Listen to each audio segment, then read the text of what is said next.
What's up, everybody? Welcome back to the Mishmash Podcast. Today, my guest is Eddie Going. All right, here we go. Ready? OG YouTuber, which was my favorite one of the titles. Subway System Survivor, because we'll get into that. And Internet Sleuth, because that was an interesting appearance on my phone yesterday. So I like those three among all the ones that we could possibly cover here. So, but thanks, Eddie. Thanks so much for taking time to come talk to me on my little podcast operation here. Absolutely. I am a subway systems survivor. When you think about it, I'm a survivor. You know, to survive the New York City subway system, put that on my tombstone. Seriously. I want to be creative, but even still. Well, yeah, hopefully that's not the cause of the in-earning that happens there. Then you would be able to do it. Yeah, we'll definitely get to the subway in a little bit. So it's funny, I usually start with however I know the guest or whatever the interaction is. And when I was thinking about doing that for us, I don't think you ever had the full scope of what the circumstance surrounding our introduction was like. So hopefully you'll get a kick out of this. So Eddie and I are both Baruch College graduates, correct? That's right. And we met, and of all places, a children's literature course, which has its own story unto itself.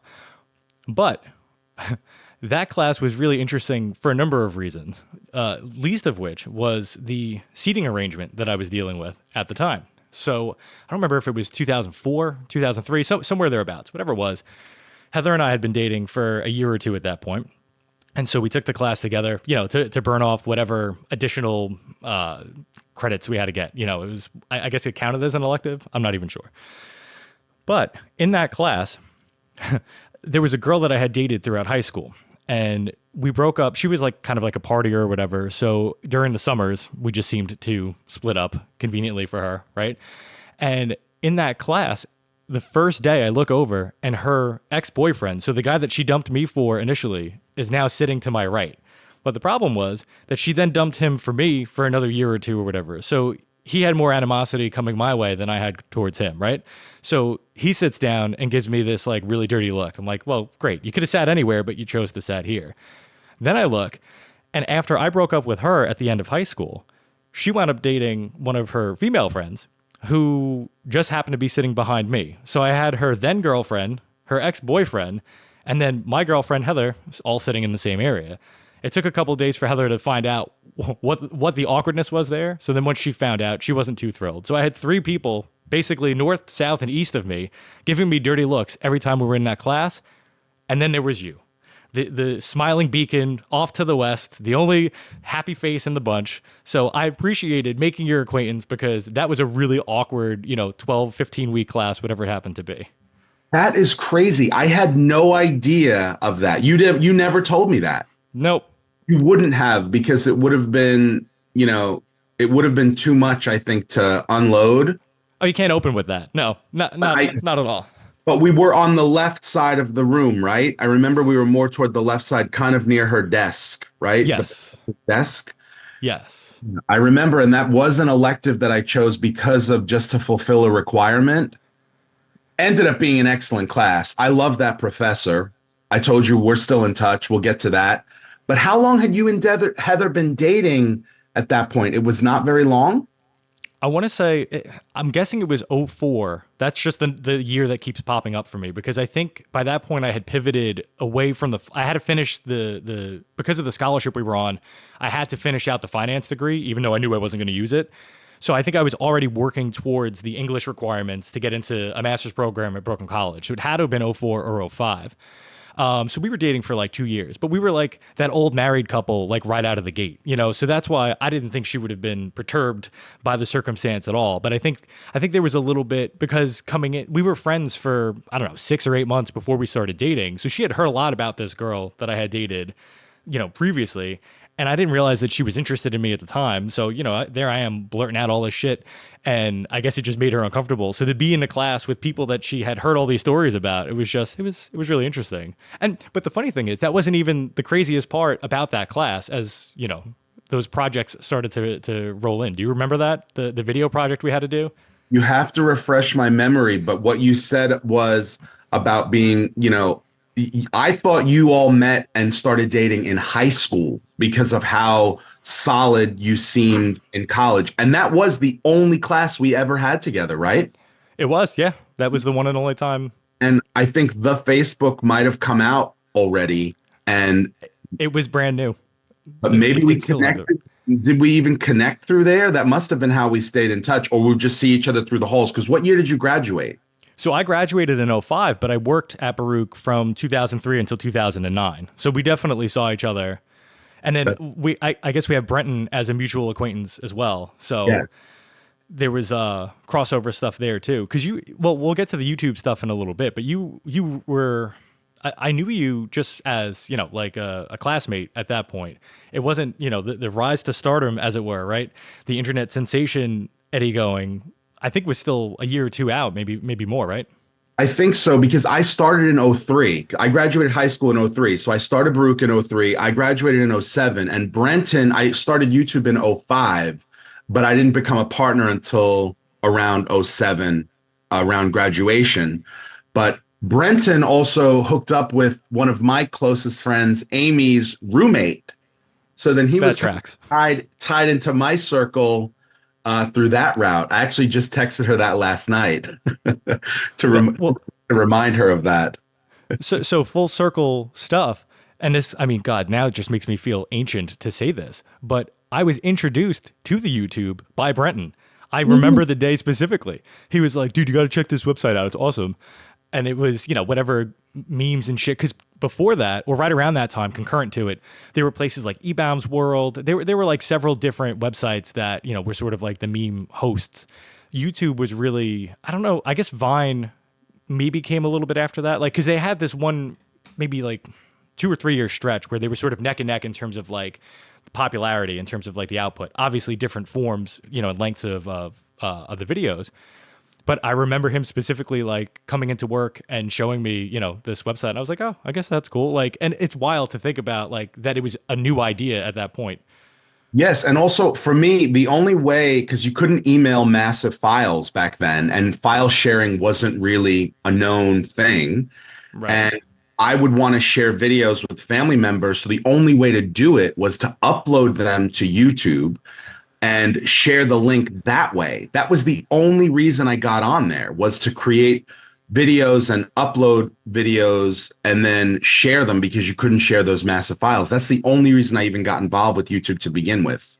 Oh, wow. That I didn't realize. That's pretty funny. And so another good segue here. So we have sort of video, I guess, at the core of our interaction, because though we took that class with Professor DiMartino together, it wasn't until later in the semester that we really kind of hit it off, because she had some assignment. And again, for what it's worth, right? I didn't know if it was going to be a quote unquote easy A or not. I had just heard that she was a really, really nice woman, a great professor, and amazingly enough, it would count as an English credit towards the master's program. So it seemed like a no-brainer. And we actually read some pretty good books. I think we read like Rich to Terabithia. I don't know. I remember The Rats reading of stuff. Nim. The Rats of Nim, right. So there were some really good books there. But towards the end of the semester, we had to do this video project where I think we had to I don't know if we had to read a book to a child or the child had to read the book and then we had to interview them about it. All I know is Heather and I looked at each other and we were like, well, we don't know anybody. Like, we don't have any little kids in our circle. And we asked Professor DiMartino, like, what the upper limit of the age was. And she was like, well, 12, I guess. And we're like, shit. Well, like, her neighbor was like 16 or 17. And we were like, all right, he's baby-faced. Fuck it. He's going to be 12 for this project. And I don't even know how it came out. But if you remember, you used your brother to much the same capacity. And I think you did the same thing where you tried to pawn him off as being like 11 or 12. And if I remember, he was like 15 or 16. He was well older, well beyond the limit. I don't remember that, but I would definitely have done that, and he would have been over 12 for sure. But I don't remember. I want to see that footage. We had to. Well, I don't know. It would be funny if I definitely had it at some point. This again tells you how old it was, right? It was like one of the handheld camcorders that used like the mini tapes. So I definitely had it at some point. I don't know if I ever digitized it, but the only reason I knew was, all these other kids in the class had, little siblings or cousins or whatever it was. So when their videos were played in class, it was obvious. And then we got to, like, Heather and I had ours come up, and we tried to, like, melt into the seats because, here he is, he's got this deep voice, but a baby face. I'm like, oh, I really hope it's, early onset puberty that they're going to buy here. And then yours came on, and we looked at each other, and we were like, wait a second. Maybe we weren't the only ones that had to take this tack. So I appreciated your ingenuity, Yes, I remember loving that class, hoping it would be an easy A as well. And then really loving her. And really, she was so wonderful. And she had a hyphenated name. It was Comstock DiMartino. Yes. After I had the... She's an heiress, right? To the Comstock... Yes, that's right. The Comstock Apple conglomerate. That's right. I mean, talk about long money. But yes, I mentioned to her that I had that boxed cake mix, and inside was a Comstock jar of like cherries. And she's like, oh, that's either her grandfather or her father's farm. I mean, the money is long. She's still around. I told you, I checked in on her during COVID. She knew that I knew who she was. She couldn't remember me. So many kids that they see. And I can only imagine. Right. Forget about it. But she remembered the Comstock cherry pie filling story. So that, I think, sort of solidified it. She was good. She was hanging in there. That had to be 2 years ago, maybe 3 years ago. Oh, okay, so like post onset of the pandemic, I guess. Yes. I remember where I was, which apartment I was in, and I've changed apartments a few times since then. But anyway, good memory about that video project. I'm going to try to find the footage. If I find it, I'll send it to you. That would be hilarious. And it's funny, right? So I don't know if you know Susan Locke, but Dr. Locke we were part of what's now called the Macaulay Honors College. Back then it was the CUNY Honors College. So we were in like the Baruch Honors program, but it was more that sort of like subset program that we were focused on. And so because of that, we had interactions with, consistent interactions with certain professors and stuff. So Dr. Locke was an advisor. We had her for psychology, all-time favorite teacher, period. But what was funny was we came to find out that she was involved in this amazing friend group that had Professor DiMartino in it, Myrna Chase, who was also involved. I think she was involved with the Honors College at some point. They were, 5 to 7 different women, all in a relative, proximity age-wise. And another one who shall remain unnamed because, we're polite here on the Mishmash Podcast. But no, so it was just really funny to eventually meet all these other ones, and just each one was better than the next. They were really amazing women, really, really inspiring. And for me at Baruch, just really amazing contacts to have come into contact with. Yes, and I think I remember the name of Susan Locke, but I don't know that I ever had her. And Dr. Wendy Heyman was friendly with them, but not in that group. And right. I think a few of them were at her funeral service, which was sort of also mind-blowing to go back to the school. And Wendy died in the summer, but she was such a considerate person that she didn't want to have her service. She knew she was going to die. And she didn't want to have her service in the summer because all the teachers are away, the professors are away on vacation.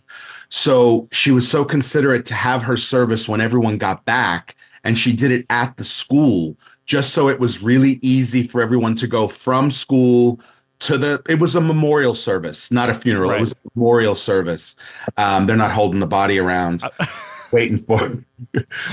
That would be really considerate. That's considerateness on an ultimate level. I can't even get into it, but I pushed really hard to make her let me see her, and she wasn't seeing anybody. And then one day I got a text from her and she let me come and see her. I had to promise not to tell anybody that she did that, but I'm letting it out now. All the secrets are coming out. She didn't want me to see her because she was not looking like herself, and she didn't want to be remembered that way. I'm glad I went, but it was super emotional, and I knew I'd never see her again. And so it was a big adult moment for me, her kind of saying, you can come and deal with this, but she didn't want me to. Anyway, let's pivot to something more positive, but may she rest in peace. And that group, they're still up in age. So. Oh, no, and still active. I mean, Dr. Locke, I think, was just in Montana or Wyoming. She's an avid photographer. She does landscape photography and stuff. And you're in touch on social with her. We are, yes. It's a shame. It's one of those things we wanted to link up in person. We did it a couple of years ago. Well, I guess more than a couple of years ago at this point. But yeah, the friendship, it developed into a legitimate friendship beyond the mentorship and the student teacher environment. And yeah, no, listen, there's going to be plenty of frivolity here. I'm not worried about, the mood dipping too low. But just to touch on something you said, it is a weird feeling, isn't it? To know, I mean, you can never know, right? But to sense that this is the last time you're going to see or interact with this person. And unfortunately, I just had that with my aunt. So my great uncle had passed away. Quick Baruch story about him in a second. And it was just one of those things where, we left the wake, and I just kind of knew that that was probably the last time I was going to see my aunt too. She was in fine health. There was no indication. It was just sort of like a gut feeling, and it wound up being true. So that's, it is. It's just a sort of a surreal feeling, almost as surreal as the story with my great uncle, the one who passed, because I saw him sometime in September of 2001, which I didn't even make the connection there, but the reason I specified September was because school started in August of 2001. So it might have even been like the last week of August. And it turns out, I don't know if you remember the vertical campus. For you guys, it was already, 2 years in. It was, I can't say fully operational because you remember the escalators never ever working. But it turns out that my uncle was one of the architects, I think, working on the project. And I didn't know that until he bumped into me, relatively early into our freshman year in either August or September. And he goes, "Hey, I saw you at Baruch yesterday." And I'm thinking to myself, and he always had sort of like an awkward, funny way. He reminded me of Uncle Leo from Seinfeld. If you've ever watched Seinfeld, that's kind of the vibe that I got. And so I'm thinking to myself, I'm like, shit, I don't remember seeing him. Like, I don't remember saying hello. Like, there was no interaction. And it was driving me nuts. It's like, did you ever have that where like you're having a conversation with someone, but your mind, like you're thinking fully about something else, you're kind of on autopilot. So that was happening. And finally I was just like, there's no, like, holy shit, I blew him off and I didn't even know. So I asked him, I was like, where did you see me? And he goes, and again, the Uncle Leo vibe was perfect. He's like, I was in the walls. And I went, wait, what? He goes, yeah, we were finishing something up and I looked out and you walked past. I was just like, oh, all right, this is on par for. So this is a perfect indicative moment of why I wanted to talk to you, because I feel like you and I have had very parallel lives just in terms of the insanity that happens on a daily basis. Like, so I guess that's a great pivot point to get into some of that, because your personality is like larger than life. And I'm shocked with the YouTube side of things that wasn't what drew you there in the first place. If you want to talk a little bit about maybe how you talked about how you began on YouTube. Can we get to Going with Eddie and all of the sort of internet sensation sort of stuff? Sure, that's hysterical about your uncle. There's something in my head that, like, did you know when we were in that class that he was there at the school? Because something is familiar about that story, but I don't know if that. I may have. It's one that stands out, so I may have mentioned it at some point. I mean, it was just, again, like, it was very unsettling too, and to think about like the fact that like I don't know, it just I couldn't like. No, go ahead. Well, that actor that plays Uncle Leo was also in the movie Leprechaun, I think Leprechaun 2 or Leprechaun 3. And he kind of plays the same greasy, sneaky kind of guy. So that's funny. Now that's who I'll always think of as your uncle. Right. What is your uncle's name anyway? Jerry. Uncle Jerry. Oh, that's funny. That's funny. It works out. It works out great. Well, yes, what you're saying about parallel lives, you're going off of what you see on Facebook, what you've seen on social media, because we haven't seen each other in years. But you're right. I think, too, that some of the things I've read that you've posted and some of your stories that you've told on the podcast, sometimes I feel like if I didn't witness some of this shit that happens in my life, I wouldn't fucking believe it. Oh. And there are times where I just have to, in the city streets, I want to just put blinders on, because I say, you know what, if I don't see what's going on, then it can't happen to me. And I don't have time for it today. I don't have time for this Eddie bullshit. I don't need my life in my life today. I don't have time for my life today. So if you can understand. Oh, 100 coming through loud and clear. Then you add your family in, which you can't put blinders on, and it just turns into, a shit show. The videos being uploaded, I had a whole mess of equipment to digitize old VHS tapes, to digitize mini DV cam tapes. So whenever we had video projects for school, which was kind of becoming a big thing, I remember having to do some in high school and then in college having to do more. It's like every professor got a memo. Oh, make them do a video project. Right. And I loved that stuff. And I think, in a nutshell, once it stops becoming fun and you stop loving it, kind of like the writing is on the wall. But I would upload videos just to share with my cousins, to share with family members, and to have it exist somewhere online. And I had no idea that YouTube was going to blow up the way that it did. My videos would be random family pranks that we would pull. And then I would do lip syncing videos of Richard Marx in my shower. And people who couldn't get that music off of Napster or that CD or whatever, who wanted to listen to music online, there was no way to really do it. And then if you did it on YouTube, copyright law hadn't come into play yet. So if you put a full song on there, people would go on just to listen to the song. They wouldn't even look at you because you Right. couldn't get certain songs the way we can get them today. Richard Marx. Wow. That is so what was the go-to Richard Marx songs? Did you go ballad like Right Here Waiting and Now Forever, or was it like Hazard Check. level? Check. Yes. My number one Richard Marx is Endless Summer Nights. Oh, You know that there one? you go. Yeah. He's still touring right now. He's reshared a ton of my shit on Instagram. Oh, that's funny. And it's crazy because I think that when you're at their age and you have younger fans, or at least fans who look younger, they love that because they know that their music has spanned the test of time. But anyway, it would be random 80s, Peter Cetera, Glenn Medeiros, Richard Marx, and those videos ended up going into the million views.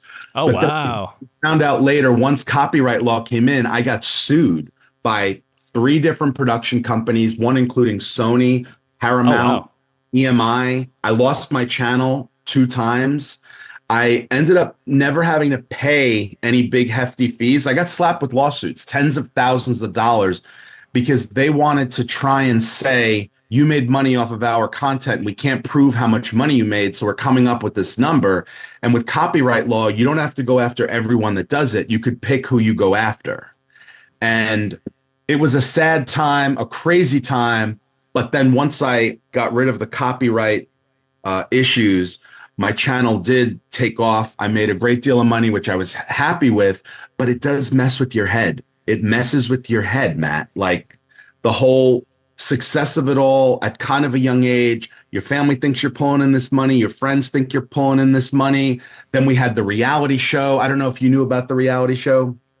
I remember seeing like posts about it. I'm trying to think. What was it called? The reality show was called Going with Eddie. Yeah, right. Okay. Yeah, I was working at a production company and we were walking to that Pret, Pret, the sandwich shop. Yeah. Pret had just come out and we were all walking as a group. I was an intern there, and these gay guys visiting from somewhere recognized me from YouTube. At that point, I had been used to it already. I had been used to the recognition.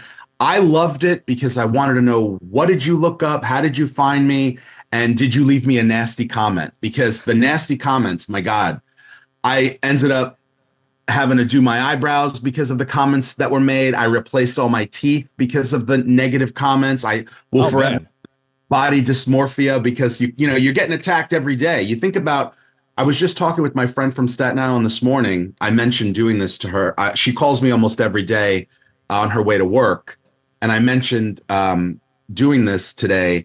And she was talking to me about how her daughter's getting bullied at school. She's 6 years old. Oh my God. It's horrible, but I just remember making the cross comparison that like the kids online are worse because it's every day nonstop. At least with school, it can stop. You can go home and cry, talk to your parents, and kind of decompress. With the internet, if you don't turn comments off, they just don't stop. And so those guys recognized me, the production, and you can cut this, you could shorten this. The owners of the production company felt like this was something. How is he being recognized on YouTube? Then they wanted to see the videos. Then they threw together a treatment for a reality show. They came up with the name Going with Eddie. I then used the name for my Subway blog. We filmed for about a year and a half. We pitched it to 3 networks, Here TV, Logo, and then ultimately Bravo. I had one of the Real Housewives personally give it to Andy Cohen. Oh, wow. It got thrown into a pile. I don't think it was ever watched. We never made it anywhere, but it pinned a lot of my family against each other. My mother wanted an endorsement deal with Marlboro Lights. And it was very, she's like, if I smoke Marlboro Lights, they're going to have to pay me. It became this very, well, when are we all getting paid mentality? And it fucked us up for a little while. But that's it in a nutshell, how sort of YouTube success and fame launched into the reality show, which was an experience, and then turned into a Subway blog about bad, crazy behavior, which people have done it in the past, and there are people doing it now who have done it better than I ever could. I don't know if you follow any of these folks. I probably hit you with so many things. Do you have any questions about anything I said? Anything you want to go back to? No, you can continue, and I'll jump in. I've got my mental log of everything. Okay. So I know these things can be so tricky too, because like you've said so much, and I want to make sure I react to it. And I feel like I could have a full day of conversations with you. But yeah, that's sort of the abridged version of the ramp up. And then the blog went global. I had no idea that people were so fixated and eat up bad behavior. And I hate the word shaming. We're shaming the behavior, not the person, shaming content. And now that's blown up into its own whole thing. And so that took off for a while. I was able to go on TV, do a whole mess of interviews for that. I landed in Florida for work once, and my phone had blown up. I felt like a Kardashian of like all these news interviews that I was agreeing to. But I tried to really, the reality show messed with me so much. And I had become a person I didn't like for a little bit, and I didn't want to become that person. So with the blog, I really tried to temper it all and keep it fun, keep it light, and not let it go to my head. I mean, it's understandable, right? That's a pretty big nutshell, right? To have sort of condensed everything into. The blog, I realize now, it was the blog that I was aware of more so than the reality show, because the blog, that was one of my favorite go-tos for content. Mostly because I could relate to it, right? So it's stuff that I had seen or experienced as well. But, and I think you're selling yourself short in that regard. There was something undeniably you about the content, whether it was just the phrasing, whatever it happened to be. Like, you were the reason that I would go and check it out. And Heather too, like we both loved it. And so I guess a quick question about the reality show. So was there ever anything filmed and posted and aired, or because you said that you were shipping it around or shopping it around rather? Yes, we would do shoots for corporate videos, pharmaceutical videos, documentaries. So whenever we had equipment for a longer haul or an extra week, or we were done for the day, the producers of the company would say, let's go film. So then we would have the gear for free. So producing the show wasn't costing us anything except our time. We would go out and we would film. They were fascinated by the YouTube recognition and then trying to transfer YouTube fame and success. I put fame in quotes always, YouTube fame and success to the TV world. And reality TV was kind of on an up ramp at that point. So we would just film randomly in the streets. There was never any clear direction of where the show was going to go. They loved the idea that I had all these straight friends in my life. My family had a whole bunch of cross addiction issues that I definitely said, threw them all under the bus. And I said, I want to talk about all of this and sort of out them. Maybe it will help them in their lives. But there was still someone in my head that was seeing the ratings and how good this would be if we catch family members off guard with, interventions and shit like that. So we would film. Then they cut together a teaser trailer. We also did a ton of work with celebrities, and I would do these red carpet interviews for work. And they were able to incorporate that into the show because we had the rights to all that. Yeah, it worked out well, and it was a really fun time in my life. There's a teaser on YouTube We made press packets and everything. I still have the original footage. I still have my original contract that I signed, and it was great and really memorable. But it not going anywhere was probably the one of the best things that happened to me. I always describe it as the fastest 15 minutes that I never had because it was such a spike and it felt like it was going to, go, and then it didn't. And it took me a while to process why it not going anywhere was the right thing. Oh, 100%. And I try not to launch too deeply into like the philosophical and whatnot, right? But especially over the last year or two, let's say, I have found that kind of being in the moment and just really following the path in front of me and not worrying so much, because I used to be a horrific worrier and planner. The anxiety was like off the charts. And it was always worrying about, is this going to work out? Is this not going to work out? And I think now, being on the wrong side of 40 or the right side, it feels, I'm able to look back with hindsight and realize, like, you know what? So many of these things that I was either worried about that never panned out, that's what was meant to be. Like, it worked out to my benefit, and vice versa. And so for you, it's understandable that you kind of got swept up in it, because it's not something that happens to a lot of people. And think about it, for many people, that's like living the dream. Like, I mean, look at how many accounts there are on YouTube and TikTok, right? Of kids and young people that are trying to be famous, that like they think that's what they want. And so you were able to kind of dip your toe in the water and realize that maybe it wasn't, the best thing. Although, to be fair, is it your Aunt Jean, right? Was it Jean? So Aunt Jean, I remember more than anybody else from any of the content you've ever posted. And that was where, when I mentioned like sort of being kindred spirits before, it was, she's like the linchpin there, because I'm like, yep, these are my kind of people. Like, this is my life. I can relate to this, and so I just distinctly remember her, like any videos you posted. I think that was more on Facebook and stuff. Like, you would have like these random things or whatever. And it was very entertaining. Yes, I feel like so lucky that I have the family that I have. That's my Aunt Jeannie. She's my mother's sister.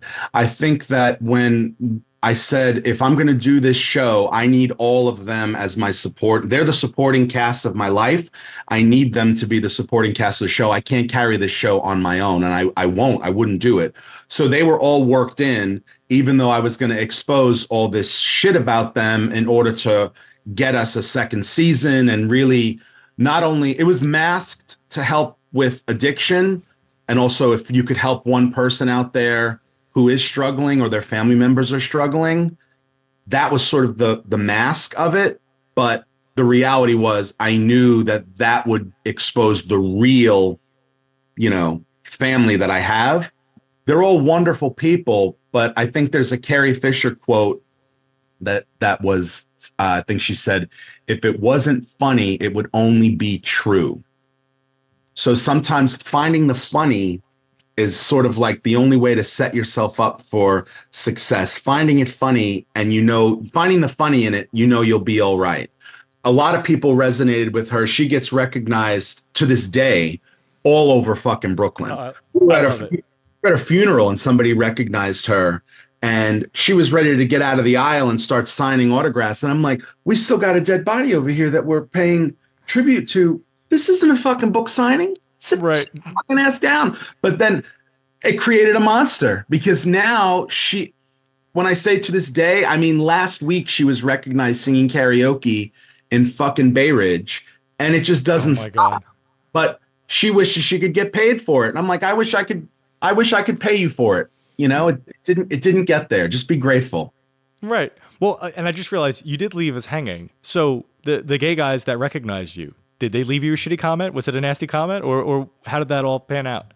I think that the sad part is, whenever people would recognize me, it would usually be in the theater district. It would usually be because a lot of my videos would be lip syncing Broadway songs.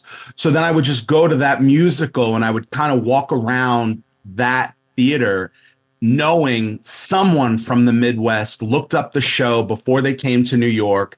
The only thing they could find on it was YouTube, because people weren't videotaping in the theaters. And if they were, they weren't able to get it from the camera to the computer to the internet. Right. So I was kind of ahead a little bit at that point, and I would take pictures with people. I always wanted to know I always wanted to meet the mean ones. You could have 1,000 people that say such great things to you, and those are the ones you should be wanting to meet and hug and thank. But I always wanted to meet the mean ones, and you never do. They're not going to own it in real life, and when they do, when the mean people do see you, you get nasty comments on online with your podcast. Absolutely. And So the podcast, not so much, but more the books, writing wise. Like some of the reviews are just, I'm like, I would love to meet them in person and have an actual conversation. yeah, punch them in the fucking face. It's one of these things too, where when you get to the point that I'm at now, I still read the nasty comments, but they just, to use that millennial expression or that Gen Z expression, they just hit different now. You know how to process them a little more. Right. Well, I'm saddened to hear about the impetus for like the aesthetic changes, because it's funny, I remember, I don't remember exactly when, but I do remember noticing the eyebrows and the teeth, and I just assumed that it was sort of an offshoot of, maybe a positive aspect of not the fame, but like your notoriety rising, and again, you were more visible and present online, so I just kind of assumed that was something that you came to on your own, like, oh, I want to make these physical appearance changes or whatever. So that sucks that it came from a shitty place. And I give you credit for being able to look through those, right?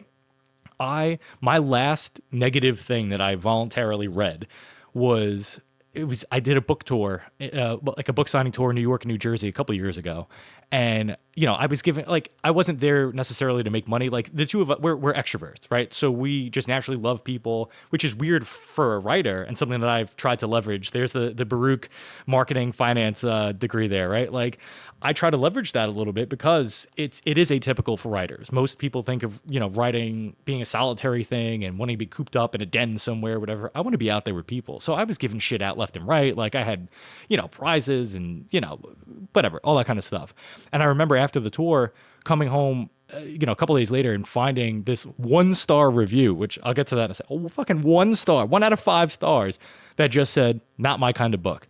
Now, I know I'm anal about certain things, and reviews, especially for smaller businesses or up and coming brands, all that kind of thing, like those things really, really matter, because there's not much that differentiates, one product or one service from another. So having those like, personal testimonial kind of, reviews really goes a long way. If you loved a bakery near you or whatever, and you can go on and on about these 5 products, like I'm going to read that and think, oh, all right, I'll go and try one of those things. You know what I mean? And so I'm very conscious and careful about reviews. I typically, if my personal thing, and again, I know I'm anal and this is just a stupid way to think of it, but like, if I'm not going to give it 5 stars, I'm not going to review it, right? Like, because to me, anything short of that, it's just hurting somebody. So what is the point? And that's what irritated me about that one. I was like, if you didn't like the book, you could have just not reviewed it. I would have preferred if he went on and on at length about how terrible it was and all this. At least I could have worked with that, but it was just so haphazard, and it plummeted the average score, on, I think it was on Goodreads. And I was just like, I can't do this. Like, because like you said, there were a dozen positive 5-star, great reviews. Some people I remember speaking to and the conversations, but it was that one prick that ruined it. And I was just like, all right, no more. Well, did you just said so much that I want to ask, did it say something did he write a review with the 1 star? It said one line, not my kind of book, with 1 star. That was it. That was it. Not my kind of book. Did he put his name there? Because we could find it. Yeah, I know we could. It was whatever username it was. It was on Goodreads. But again, I'll give you a quick one before you continue. I had a good friend, like a friend, who I asked, hey, at that point, the book had no reviews yet. So I was trying to see if I could drum up, just some, listen, you can tap friends and family for 5-star reviews or whatever, that kind of shit. So it fell into that category. She read some of it. She was like, oh my God, I love this. Absolutely. Got you covered. I fucking go on. She gave me 3 stars.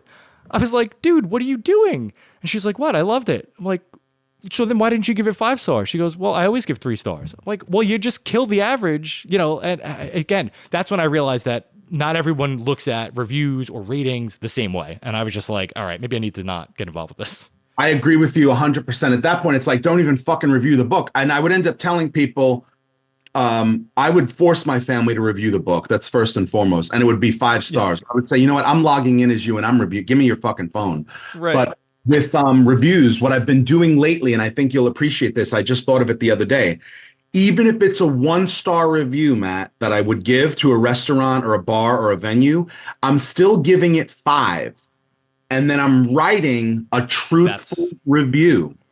And I'm saying I'm giving it 5 stars because I don't want to mess with the average. This was my experience, or something about it had to be 5 stars. Maybe it was the service, but not the food. Maybe it was the food and not service. But then at least the owner and the people reading are like, look, he didn't throw the average off. That means that this review is truthful. Because I was also going to say, if he had written a long review, I was going to ask you if there were any truthful elements in there that stung, because the truth hurts. Crooked teeth comments hurt. Weight comments hurt. Hair comments, eyebrows, voice, femininity, hand movements. It all hurts because it's true. I would worry about it. Then when other people would say it, it validates your own internal fears.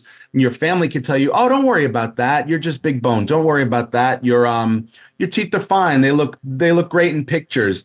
Then when strangers validate it, all of a sudden, all of these fears that you knew were true, and then you're sort of forced to ask yourself, are the internet trolls right? And I think the answer I've come up with is sometimes they are. Sometimes they are. Unfortunately, maybe it's a lot of times they are. And I love that I never made that association, but you're so spot on that why they sting, why they hurt so much is that kernel of truth. I mean, it may not be 100% truthful. And I think why it hurts more is because it comes from a hurtful place, right? Or, okay, I can't even say that. Some people, the trolls are clearly trying to, to hurt, to get negative attention or whatever it happens to be. It's just as hurtful when it's indifferent, like with the friend that gave the 3 stars, where it's just a lack of care about the person that's being sort of judged or assessed or whatever. And it's funny because, you asked about the video aspect of the podcast, right? And I was surprised how the whole podcast thing even started out was the number one question on that freaking book tour that I got, and collectively. So going back to, I released the first version of my first book in 2007. So going back, almost 20 years at this point, the number one question I got was, is there an audiobook version? And it sucked because I'm like, that's a completely different, like, am I going to spend $8,000, to have somebody record it? No, absolutely not. And so just to fast forward and condense, I finally had the skill set and then the equipment necessary to do that. And I said, you know what? I'm finally going to record an full-length audiobook version of the book. This way, I just have it for myself, but then who knows? Maybe it can help build sales. And so I had all this shit and I was like, I guess this is like every bit of research I was doing in terms of how to treat the audio and all these things kept pulling up podcast shit. And I'm like, no, I don't want a podcast. I want an audiobook. And then it just kind of planted the seed for that project. But the problem was, and I don't know, again, philosophically where you fall here, but for me, I dreaded that idea of having a podcast. I was like, oh, no fucking way. It's one thing to record an audiobook. It's out of my hands. If people like it, I never have to see read the reviews or anything. A podcast, there's a little more to it. I have to promote it differently. I may hear back from people about it. There's going to be criticism that I have to be ready for. And at the time, it was just auditory, like in terms of speech, pretty much more than anything else. And that's ironically something that I became like acutely aware of in 2001, because being from Brooklyn, when you grow up in Brooklyn, and you're from Brooklyn originally, right? Yeah. Or Staten Island? From Brooklyn, grew up on Staten Island, moved back to Brooklyn. Okay. So for us, when we're in that environment, because even growing up in Brooklyn and Staten Island, the people who sound like they're from Brooklyn and Staten Island, like even when you're in that environment, you can hear those people. But for everyone else, it just sounds normal, to throw the quotes up there. When I got to Baruch, and you know the stats. I mean, it's like 109 languages spoken on campus, however many countries represented. Like it's a veritable melting pot, to use a trite expression, right? But all of a sudden, because Heather and I were involved in this honors college thing, we're going to these galas, like you mentioned, the theater district, all these different theater things and private events afterwards or whatever. And I'm listening to these like really well-polished people speak. And I became self-conscious for the first time. I was like, oh, I need to use a T as a T, not a T as a D. Like I need to be a little more cognizant because I could tell that I don't know if there was like a watershed moment, but I distinctly remember somebody making a comment about someone's accent in a disparaging way. And I was like, ooh, they think that that person's an idiot. I don't want to be. I was already having imposter syndrome, being in this group of people that were the smartest of this, the smart from across, not even just New York City, but like the country. We had people from all over that came for this program. And so I was just like, ugh, I really need to be cognizant of how I'm speaking, and it really forced me to be, again, just more aware of the accent and how I spoke and all that.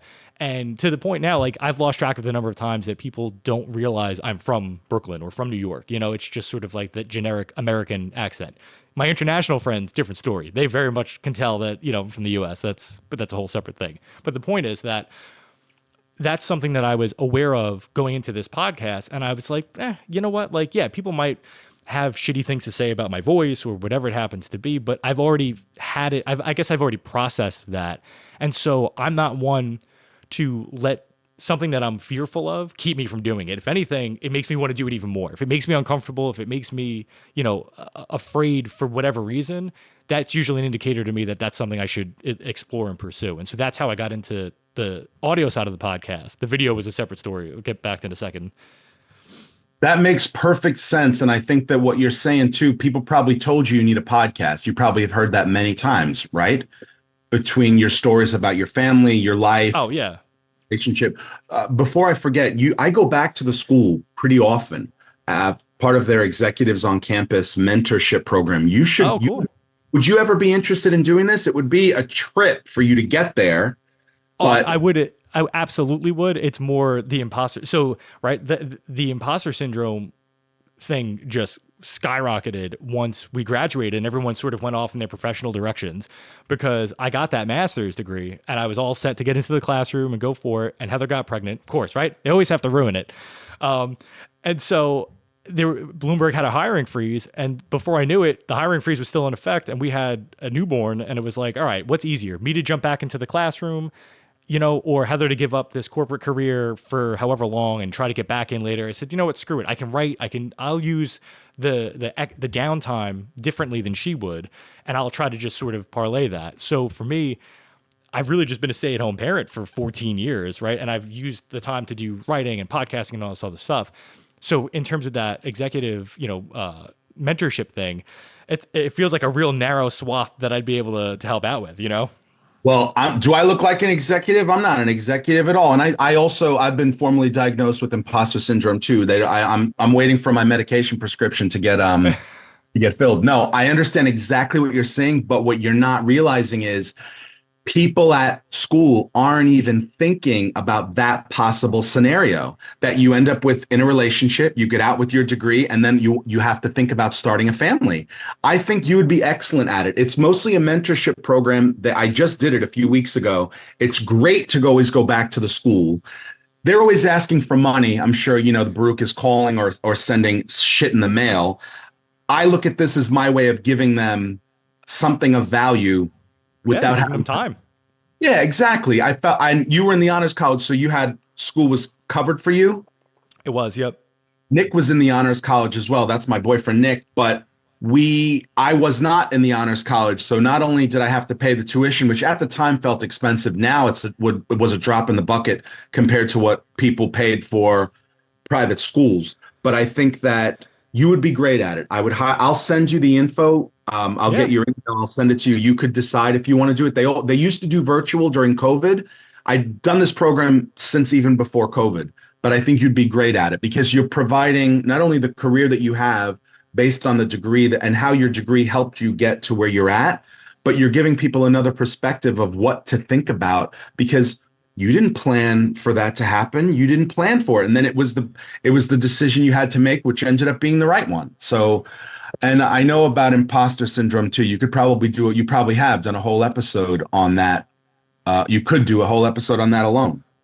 Oh, it's come up quite a bit. And it's a me problem is how I think of it, right? Because the support that I've gotten from other people, it's, put it this way, it's never been validated, right? So the perception that I have of myself or my circumstance or whatever it is has never been, mirrored in anybody else, whether it's friends or family or even just, random people. Like it's a little bit different with writing, because to me, my dream since I was 7 was to be a traditionally published writer, right? To have the whole Stephen King, empire and all that.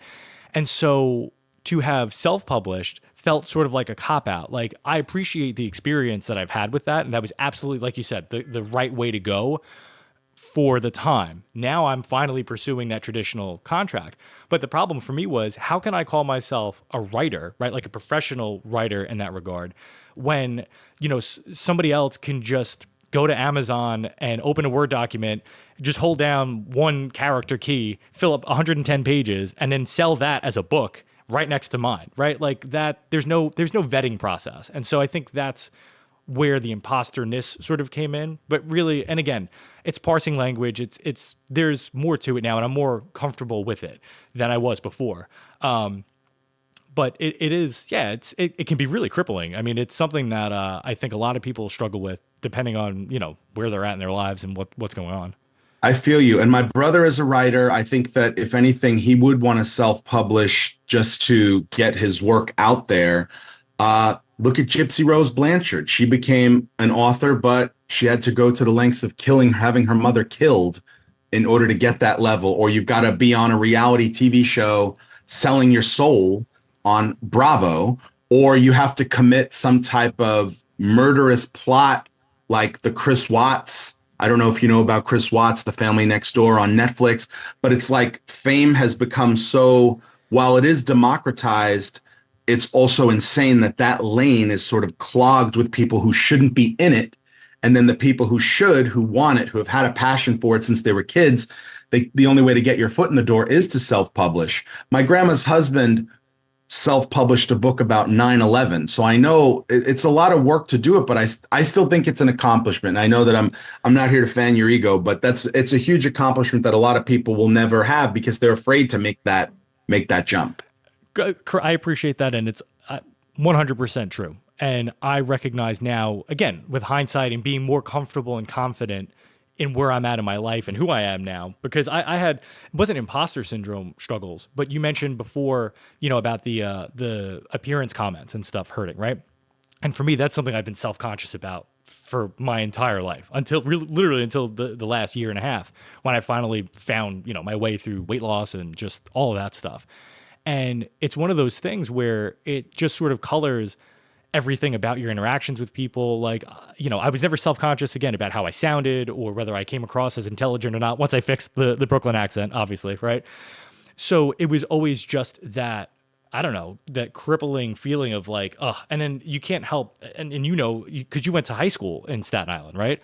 So Staten Island is even more, I would say, focused on like appearances and stuff. Every borough has it. It's not like it's unique to the island, but there's an extra level to it. And so to be judged, on a daily basis, maybe, or to be juxtaposed where you're in, the hallways and you're seeing these people and the popularity is tied in part to maybe not how they look directly, but you can see the popular kids look a certain way. And then there was me and the rest of them, And so it's just one of those things that now that I've gotten that resolved, the confidence that I've gotten from it, and I hope that I know it's something that we'll probably both always struggle with, but hopefully there's some element of peace, or at least, sort of homeostasis, where you're comfortable with who you are enough and maybe don't worry about it quite as much, because it interferes. That's the word I was looking for. It really interferes with your life if you let it, and it's really difficult not to let it. 100%. It's noise. It's always that. It could always be that noise. And I think that my high school, I always say I loved high school when I was a senior. The beginning of high school, I was extremely overweight. By the time I was a senior, I was the thinnest I had ever been, but I had to work so hard to be that thin. So, because it was always a weight thing, it was always a weight issue in my life. And I feel like then I became such a psycho, and I became extremely judgmental of everyone else's weight problems, because I felt like, well, everybody was mean to me. Now it's my turn to be judgmental and mean to everybody else because I had it done to me, which is the completely wrong way to think. Then you add in the gay community. Don't even get it. Don't even get me started with the gay community and the in bullying within this community that we thought we formed because we were so different, and yet sometimes we're worse to each other than the outside world. I don't know if your viewers could tell that I was gay. I try to dress real simply and let my It's a great person. shirt. I love the shirt. So Thank you. I picked it specifically for this podcast. No, but I think that Staten Island. You lived on Staten Island after you moved to Staten Island. so Heather and I were both born in Brooklyn and in Bay Ridge, but she grew up in Staten Island. That was the only place she had lived until we moved to Jersey. I did 25 years in Brooklyn. It sounds like a prison sentence, but I did the first 25 in Brooklyn and then 5 on the island, as like an out after inmate or whatever program, and then I came out here. Life after the island. Yeah, exactly. Yeah, I was in Brooklyn. I was born in Park Slope. I moved to Staten Island in first grade. So I commuted from Staten Island back to Brooklyn for the Oh, rest of first grade with my dad. He worked for the transit. Then second grade through eighth grade, Staten Island, and then back to Brooklyn. But I still chose to go to New Dorp High School because I didn't want to lose my junior high school friends by going to a ghetto Brooklyn school. In my head, all the schools would have been ghetto in Brooklyn, and which is not the case. It ended up being the best decision I made because I loved my senior year of high school. But Staten Island is its own animal, and people that are there love them. They're all very close to me, but they don't want to leave. Why would I no. leave? What are you talking about? Why would I leave Staten Island? And I even texted a couple of my closer friends from there. And this is a quote I want to give you, okay? If she doesn't have a cracked 3 generations old iPhone screen, a pack of Newport 100s, and a white Nissan Altima, she's not from Staten Island. Yeah. Here's one more. Staten Island girls, let me get an iced caramel dolce latte with 8.5 pumps of caramel, 1 ice cube, and vegan fat-free oat milk, no sugar. Yep. I, this is that's it in a nutshell, or what it's become anyway. I'm sure there's other variations for it, right? I think that it's just they want to be a part of New Jersey. It's a different mentality. You said the key. You went to Baruch. You're with kids over 106, however many languages represented at that school. You learn about people that have had different struggles. They are so happy to be in college. I wanted to coast through college. I was like, I worked my ass off in high school. I don't want to have to do this work again. I Right. was going to go to school in LA. I had no schools in New York that I had chosen. Oh So wow. you got to choose 3 city universities, your top three. Yeah. Those were the only schools in New York I had applied to. I didn't apply And anywhere it's because they made you to, right? because of what they made you. That's because Yes, yeah. I didn't have a school up until I don't even know what month it was. I was a last minute entry into Baruch in 2003 because it was the first choice I put. And it was only because it was a stone's throw from Chelsea, the gayest neighborhood in Manhattan. That was the only reason I chose it. Hey, Anyway, there's worse reasons for people to choose their schools, right? I mean, yes. And it ended up being, look, I met you, I met Heather, I met all these great people that I'm still in touch with from Baruch and the professors. It was one of the hardest 4 years of my life. That was a difficult school. People shit on CUNY. You can't. Our NYU professors were moonlighting at Baruch, and some of the professors would say, "You're getting an NYU curriculum at the cost of a CUNY." And I yeah. was like, I don't want that. I want Right. a cheap and easy CUNY curriculum. I don't want difficult NYU shit. Give that to those kids who are paying for it. Right. No, it's true. And, I'm a huge fan in retrospect of CUNY in general. So it was one of those things that because I was always on that academic track, like I had my, foolish sights set on Harvard and all these, the IVs and everything with absolutely zero money to pay for it. Like, thank God the honors college started when it did because I would have been fucked. We had no money to pay for college. I had no money to pay for college. So it worked out well enough. But like you said, the exposure to so many different cultures. You got to understand something. My neighborhood in Brooklyn, diversity meant you were Irish and Italian. I say that all the time. Like that's what diversity was in Bay Garrettson Ridge? Beach. And it's still in Garrettson Beach. No, down near Sheepshead Bay. Sheepshead Bay. And so to come to Baruch, like I loved it, right? And it's funny enough, like I had friends that I made from Staten Island who struggled with it because, they went maybe to Farrell or they went to these other schools where it was, the same homogenous group from kindergarten to the end of high school, essentially. But for me, I loved that. Like even Madison, where I went to high school in Brooklyn, was fairly diverse. I mean, it was nothing like Baruch. But I enjoyed that. Again, I'm a people person and I like to learn. So, getting exposure to different groups and different, people with different backgrounds. Listen, if they're good people, that's it. That's all that matters to me. I don't care what they look like, where they're from. I just enjoy interacting with them. And so Baruch was a perfect place for that. I didn't go to Brooklyn College because it was one of those things where like, the real Islanders on Staten Island that want to go to CSI, right? Like they're the ones that really don't want to leave. Then there are the other ones that there is nowhere on earth that they would want to go less than CSI. Like they'll go anywhere but there. And that was me with Brooklyn College. I was like, no fucking way. Like I've been in Brooklyn long enough. I got to get out. And I mean, dude, those 90-minute to 2-hour bus rides to have traveled like 9 miles from Sheepshead Bay into Manhattan sucked, but that was part of the experience. And I think being a commuter school worked to our favor. I think it made us work harder or made us harder working people, than those hunter slobs with their dorms over by our buildings and whatnot. That's right. Yeah, they were right there above the yeah. I know exactly what you're talking about. There's a rooftop. 25th there. Street, I think. Those coddle pricks. That's right. You took the express bus from Garrettson Beach or you commuted by subway? I took the bus. So fortunately, I mean, I was working, right? So since the tuition was covered, I'm flush with money. What am I going to spend it on? Metro cards, like the daily travel experience. I wanted to be able to just get on the bus because those were long days. I mean, I don't know how many classes you had, but I usually had 5 for the semester. So, I never had class on Friday. I always had it set up Monday to Thursday. So it would be, 2 or 3 on Monday, Wednesday, and then 2 or 3 on Tuesday, Thursday.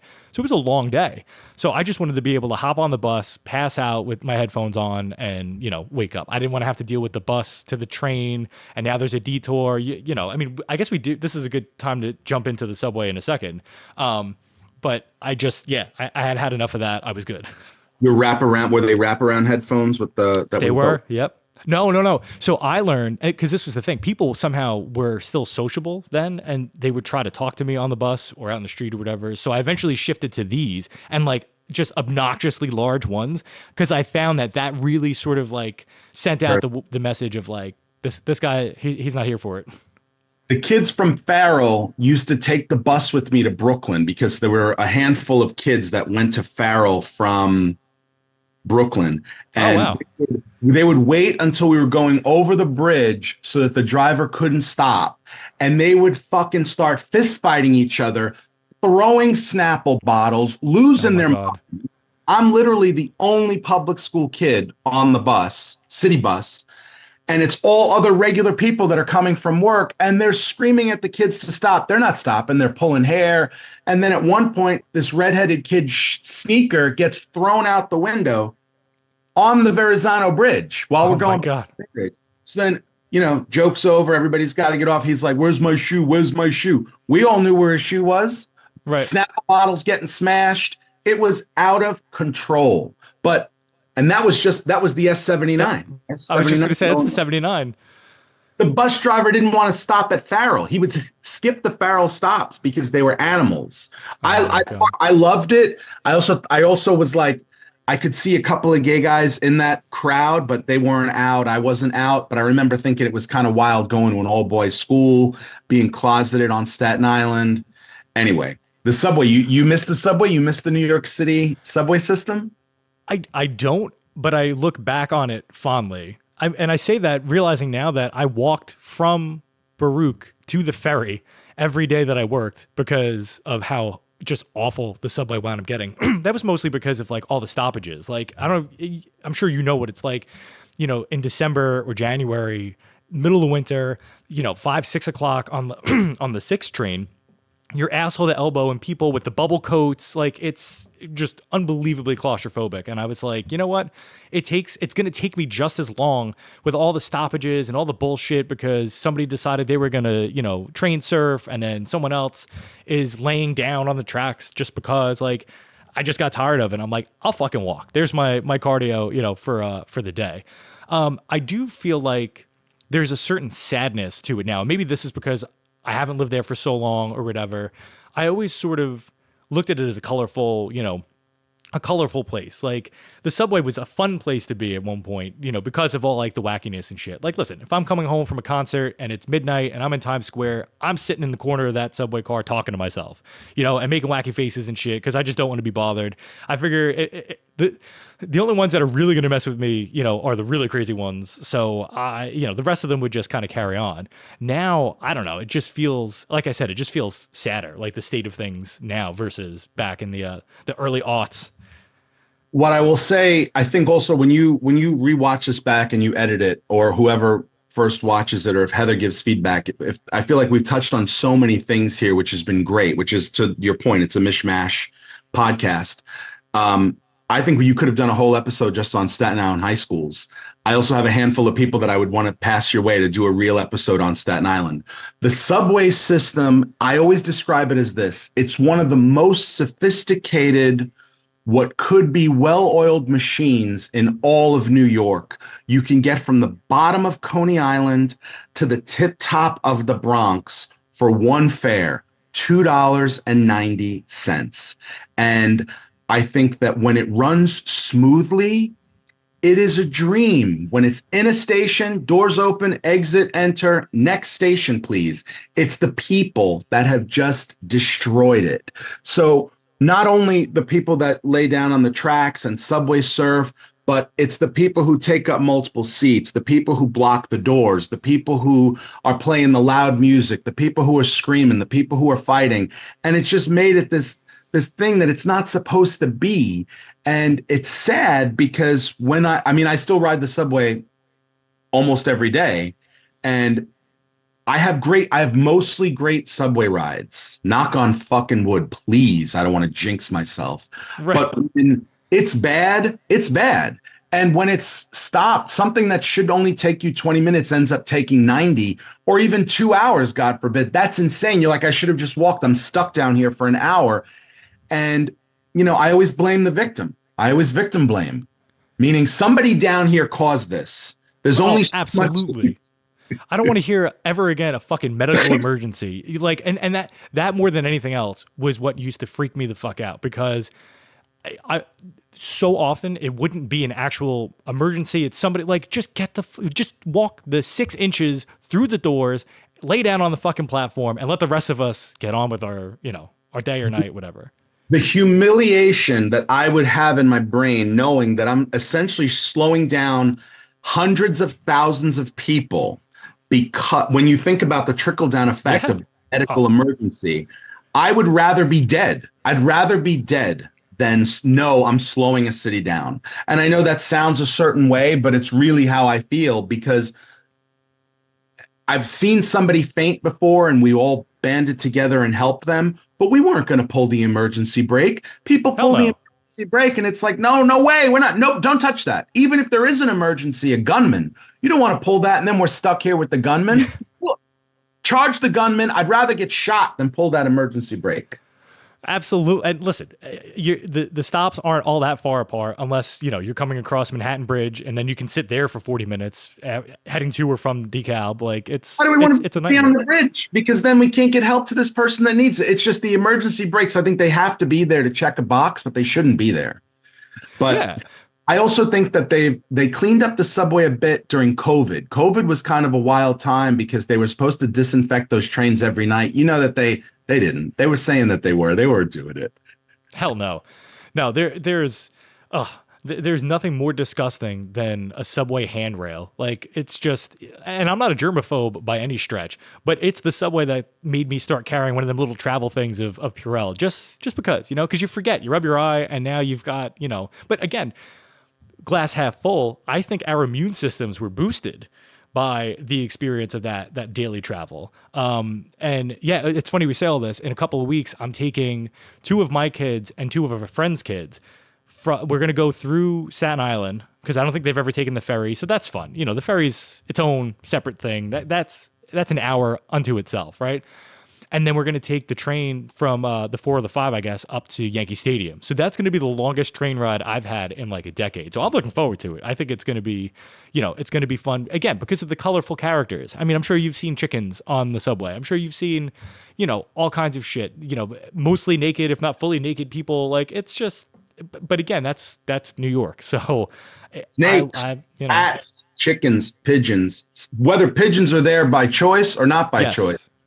And you're talking about the pigeons that the pigeons that are actually riding it, right? I've seen that where like they walk on. They need to get up down.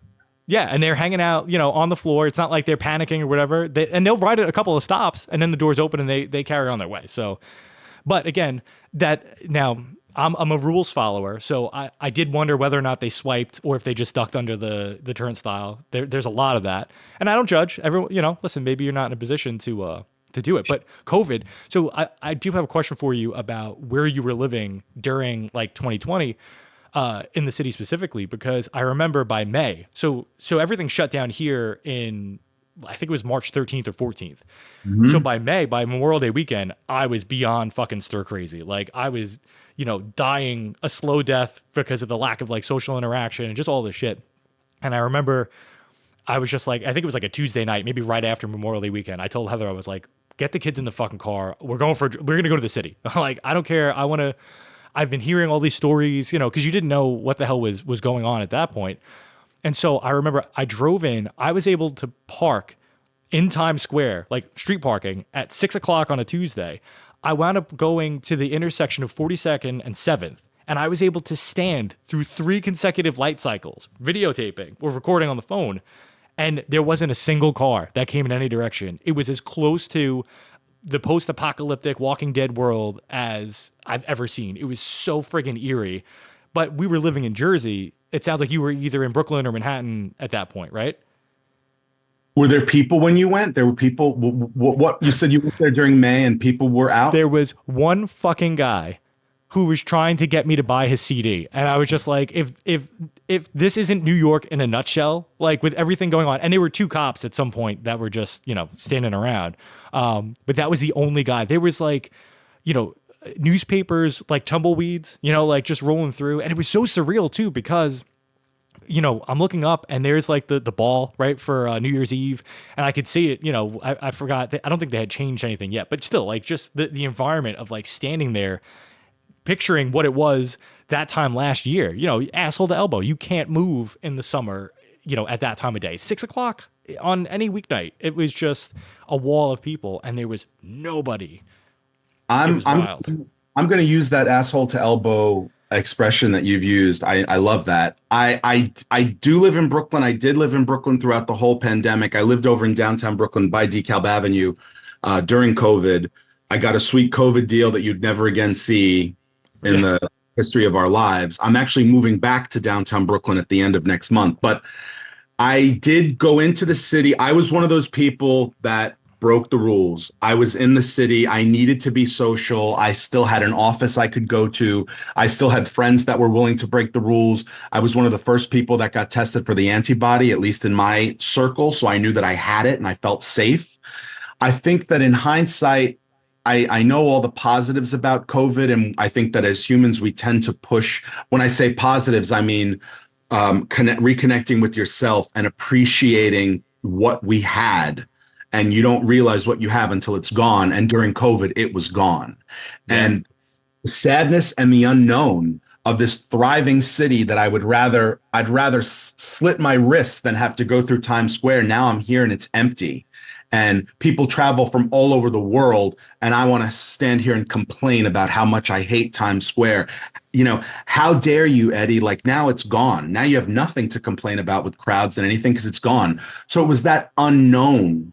And I think living in the city was hard because people were washing their groceries, people were washing their mail, watching people die. I mean, I have one cousin alone who lost her mother, her husband, and her sister-in-law all within 3 weeks each other. 3 weeks. Mother, Oh my gosh. husband, and sister-in-law, and a close family friend of hers.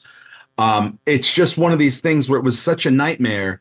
Living in the city might have, I don't know what was harder, because you all out there, you do have space, but you're alone.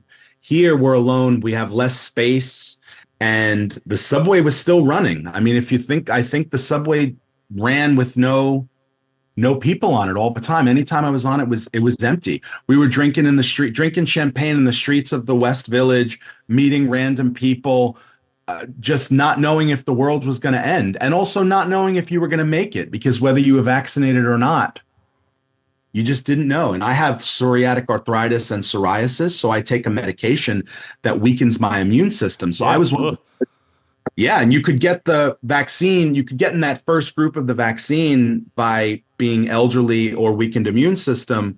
So I was in that group as well, but you still don't know if you got it, what it was going to do to your body.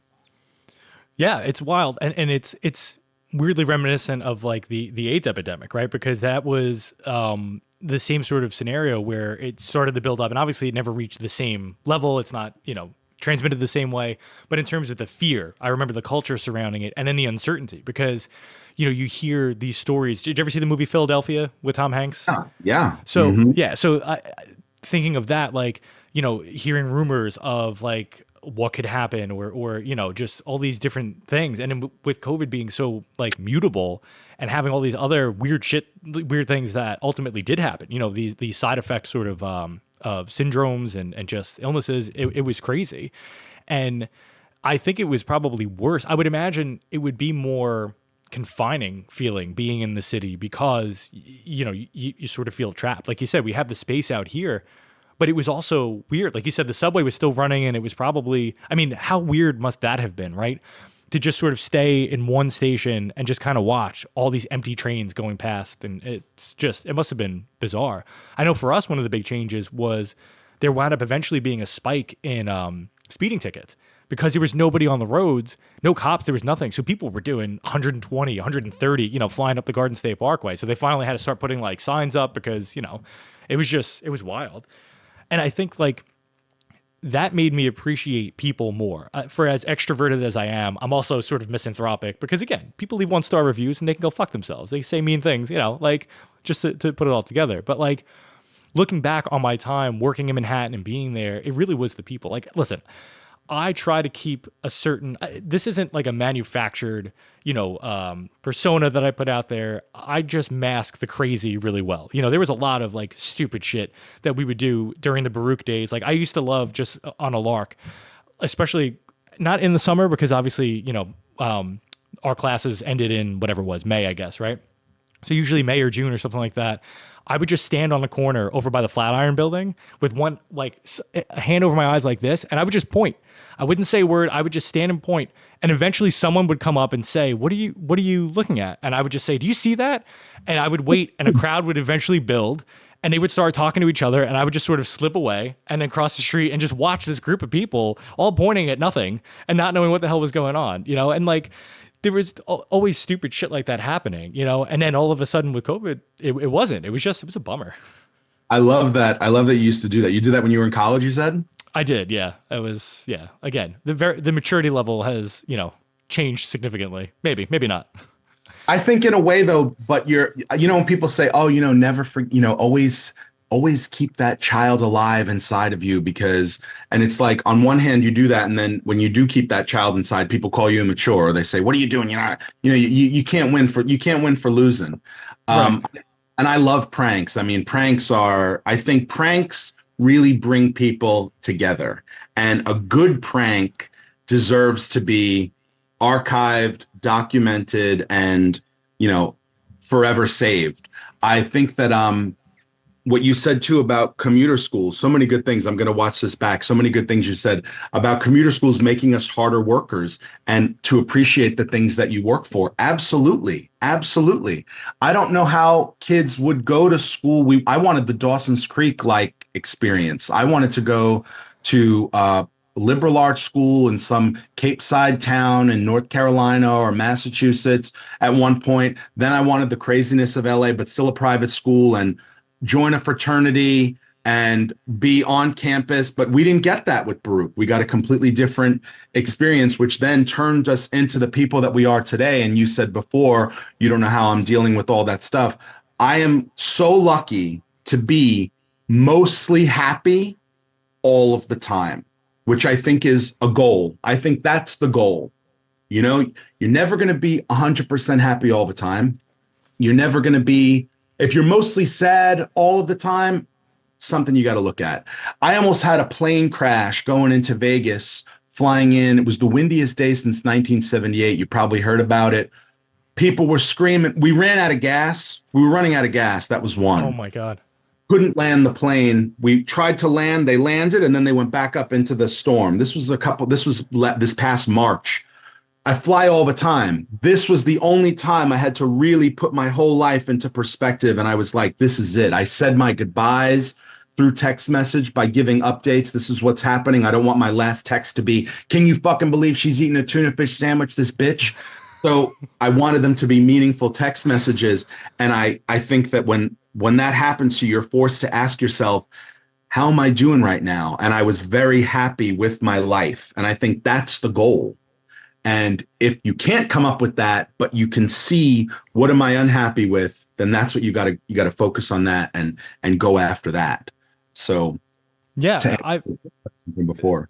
no, it's great. And it's something I've kind of bitched about here at length is just how fundamentally bankrupt so many people are, not just our generation, but really just society. Like nobody goes after anything of value or meaning. And that's why they're just fundamentally unhappy. And that's one of the things that I've respected about you. Again, I'm shocked that your path that you've been on with all the YouTube stuff and just in general was so fraught with like all these negative things. But I respect the hell out of the fact that you're able to analyze that and own, the different parts of it or whatever. But ultimately, like you did something fulfilling. And that's why like I have the podcast. No, this isn't a big thing. Like so it's funny. I try to keep things into perspective. I've had only 2 guests, I'm assuming the second one, say that they weren't going to do it when I asked if they would come on the podcast because they were big timing me. So one was this craft beer lady who, I could tell when she handed me off to her PR representative or whatever, and then they were starting asking about like numbers and stuff. I was just like, listen, we met at a couple of events. I just wanted to shine some light on what she was doing. Like, no problem if she doesn't want to do it. And literally never heard from her again, right? And so I try to keep it all into perspective and not let shit like that get me down because this is a fun thing, right? I hope you're having fun because I'm having a blast. This is exactly what I thought it would be. And so I think it's important. I don't even want to like derive it down to or dilute it down to a hobby per se, but I don't think people do enough things of value in their life. And even pranks. You mentioned pranks. I got pranks here. We're going to talk pranks for a second because I think we have some more stories that we could share. Even that, right? It used to drive me nuts. I would do these things that I thought were hilarious that got so many laughs, but there was always one person that would sit there and go, wow, don't you have a better way to use your time? Or, oh, how much time did you spend on that? Like whatever. And I'm like, no offense. It comes pretty quick. There wasn't as much time, set up for this as you might think. I did start to tell you about the Brenton one. So Brenton Land is one of my all-time favorite people. He's like the epitome of that, like hardworking, like hard upbringing, hard life, turns into a hard worker and a hard liver. He doesn't have a liver. We've established that. But he just goes after life and enjoys it to the maximum. So our time working together at Baruch is my all-time favorite employment years because of all the silly shenanigans and shit that we got up to. It was a great job, a great department. It was awesome. But these were some of the stupidest things that I think I've ever done. And they were the most entertaining. The fact that I still remember them to this day. So the assistant director, so not my boss. So originally it was my boss, the director of the department we were in, and then me. They were going to hire somebody as like an associate director, but because I was still a student, whatever it was, there was some reason why she couldn't hire me specifically for it. So they brought in somebody new. I don't think this woman liked me from the get-go, but she definitely didn't after the phone incident. And so I had told her one day, and again, this isn't something that was like premeditated and thought out. It was literally, I was walking past her office and I thought, well, this would be funny. And so she asked how I was doing and I said, oh, I'm good. I said, just as a heads up, they gave us a notice earlier today that they're going to be cleaning out the phone lines with like hot steam or something. So just be careful. You know, they said they're going to do it between like 10 and 2 or whatever. Right? Stupid. Like just a stupid thing to say. And she was like, oh, okay. Like, oh no. So I said they're going to be cleaning out the phone lines was how I said it. And she looked at me and she's like, oh, okay. She's like, well, how are they going to do that? And that's when I said, well, hot steam. Like it just right off the cuff. She's like, okay. So I go back to my desk. She's in her office. I didn't think anything of it. I was getting ready to go to lunch a couple hours later in that time window that I gave. And I'm standing outside of her office and I'm getting ready to tell her, hey, I'm going to go out. And the phone rings, right? She turns to me with this look of abject panic on her face. And I can see from where I'm standing that it's our boss. Now, our boss was stuck doing grand jury duty, right? So she was out once a week or, you know, for however long.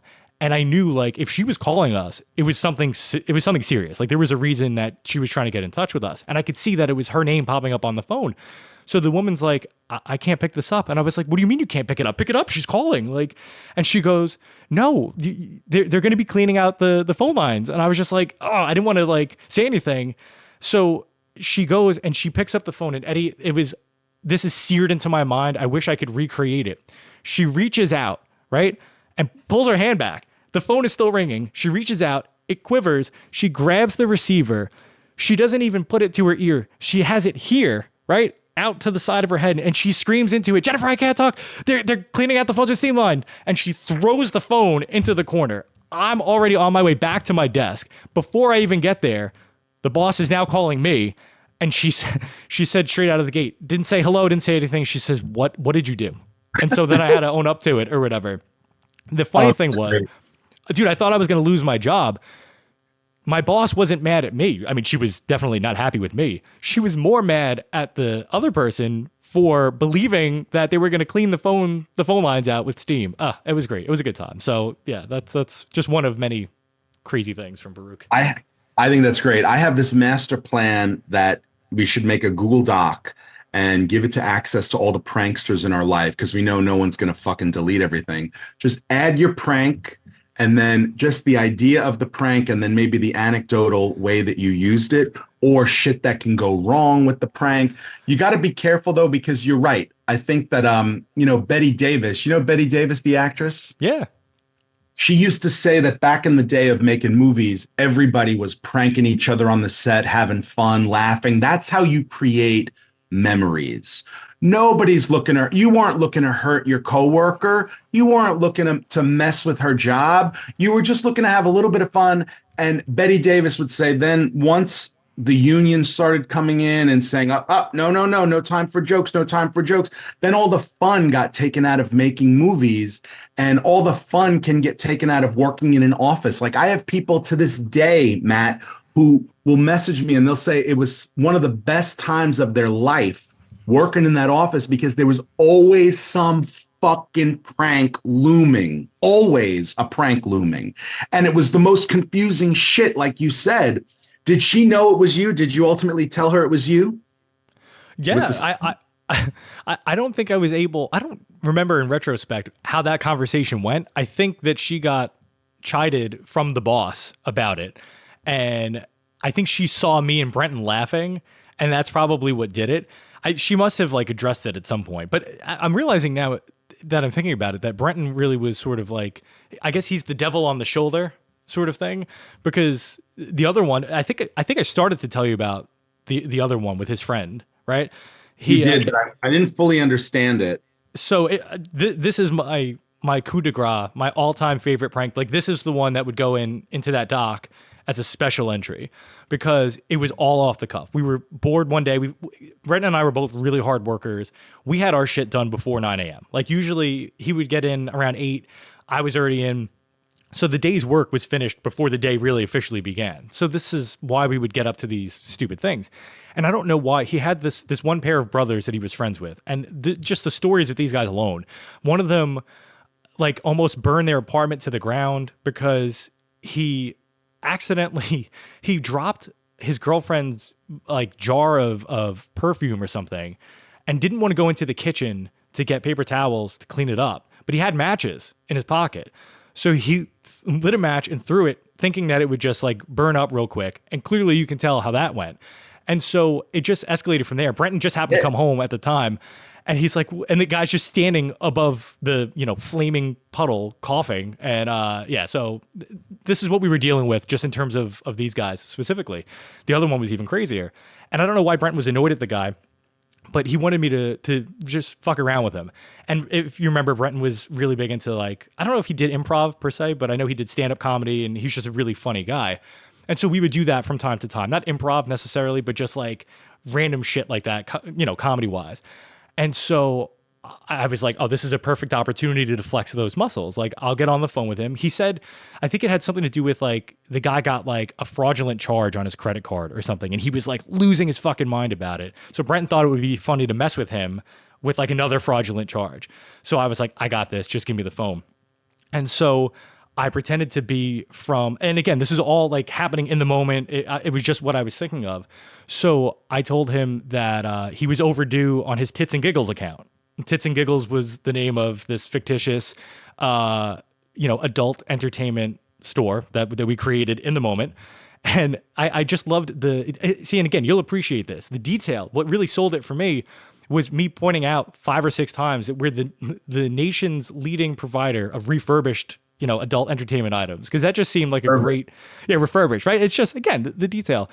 And so this guy's like losing his mind and he's screaming at me in the phone. And I'm like, sir, please calm down. This is a cordial engagement here. Sir, quiet down. And then all of a sudden, I don't know where this came from, but I go, sir, quiet down or Papa gon' spank. And it goes dead silent on the other end of the line. And Brenton's dying. And the guy goes, what did you just say to me? And I said, sir, quiet down or Papa gon' spank. And now he's freaking out, this guy. And he's like, I demand, he's like, I mean, again, he set himself up. He's like, I don't believe a word of this. He goes, I demand you, if you're telling me that I bought all these things, you need to send me, proof of my order and stuff. And I was like, oh, this is done. Absolutely. I was like, have a great rest of your day. And so then I went online, not on the work computer for what it's worth, waited till I got home. But I went to other adult, websites and just grabbed images left and right. And then whatever it was that I grabbed, I came up with a name for it. So there was like the Devastator double jelly dong. There was just all different kinds of shit. And I made like a fake order. And this was back in like 2003. So I was doing this shit in like Word and Microsoft Paint, and I made a catalog that I gave to Brenton that he gave to the guy. And apparently, in between those instances, the guy freaked out. He called the credit card company, he called the Better Business Bureau, and he called like his state assemblyman or something like that, like something ridiculous. And I was just like, oh, this is too good. And so he seemed convinced when he saw this list of all the stuff. Because again, Brenton was complicit in this. So he got like the guy's credit card number. So I was able to put like the last 4 digits on the order to make it look more legit. And he still wasn't fully convinced. So that was when I made what was probably not a good idea, a good decision. There was like an adult store over on, I don't know, like 8th Avenue or something, whatever it was. Somehow I was like, all right, we're going to go and get one of these things and we're going to like mess with this guy and send it to him as a thank you, like a gift for the error. Because I'm like, I can't continue this prank any further because if he's calling, like he's going to call the cops or the FBI. I was like, all right, we're going to just tell him that it was a clerical error on our side. And we want to send him, something as a thank you for being a good customer. And so it was whatever product it was. We like put puncture marks in it. We made it look refurbished. And we wrapped it up or whatever. And, we sent it to the guy and I told Brenton, I was like, look, if you can make this happen, I want this guy to write, because Brent was like, he feels really bad. I was like, if he feels that bad, I want a handwritten letter of apology made out to me that mentions all the shit that he did. And no joke, 2 weeks later, Brenton comes in. He's never smiled like this before. And he throws this envelope down on the desk. And sure as shit, this guy hand wrote me a fucking apology letter, addressed to the company. And like, dude, it was so sweet because you could see like he really put a lot of work into it. Like there was whiteout, I think, at one point, and like he crossed something out to put a better word in. It was the pinnacle of my pranking. But that encapsulates why I love doing stupid shit, because it's a fucking story, And now it's probably something that he enjoys telling other people as well. Does he know? Does he know it's a prank? I doubt that he knows. I don't think he knows at all. It's still a great story. It's still a great story for him, whether he knows that it's a prank or not. I think it's great. Listen, he came away with a free jelly dong, right? I mean, whose day it doesn't, start out on a good note if that's the mail that's coming into you, right? I mean, come on. It's, but again, it's stupid shit, but I have that attitude about life in general. Like, everybody just takes shit too seriously. Like, and again, listen, there are pranks that are funny and pranks that are harmful or whatever. So it's not like I'm just, frivolous with what I'm going after, but like it usually just starts with that would be something kind of idea. And then it just snowballs from there. And, again, if I think it's funny, that's really the point of it. It's just not to hurt anybody, but to, enjoy it. I may have almost hurt one friend, another guy that worked in the office. He was just being a prick one day. And I don't know if he was making fun of my sneakers, whatever it was. It was like my last week at Baruch. I was leaving. I was going to start my teaching career and all this stuff. And somehow something about a banana and sneakers came up. And I was like, well, I know what's going to happen here. And so they had these file cabinets that had like a false back. And he used to keep his like really, really expensive sneakers. You know how people get with that shit, right? Like $700 pair of whatever. So I bought a banana at like that fucking corner store on 23rd and Lex.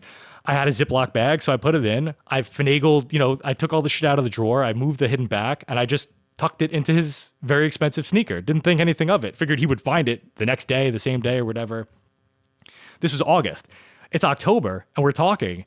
And he starts talking about, and I realized I was like, hey, you never mentioned finding that banana. What banana? I was like, oh, there's no way. I said, the banana that I left for you in your cabinet. He goes, what are you talking about? I was like, in your sneakers. He was like, bro, how did you know that? Like, cause you're fucking obvious. Like and then I'm thinking, I'm like, oh my God, this has been in there for 2.5 months. So he gets off the phone and he goes, he comes back to the phone and the first thing he says is, you're a fucking prick. So now I'm freaking out that like I ruined his shoes. He holds up, he winds up taking a picture of the bag. It had liquefied. There was nothing. It was just black, goopy liquid that thankfully stayed in the bag. So props to the makers of Ziploc because they saved me a considerable ass whooping there. But again, he would have dinged you. He probably would have made you buy him another pair of sneakers. I would have been in significant hock with that guy. But yeah, that's still a good one though. That's a great one. And again, it's just those little opportunities. It doesn't have to be be big. So I don't know, but no, I know that you can appreciate it. Yes, I love it. And I think you got to keep people on their toes. I think posting a sign in an office somewhere is always fucking great. I used to put signs in the elevator. One sign in particular said, greetings, everyone. Just a quick update. This elevator is now operated by soy. Yes, that's right. This elevator is no longer run by electricity. It's operated by soy. And it had a picture of Rabbit from Winnie the Pooh holding a wheelbarrow filled with carrots.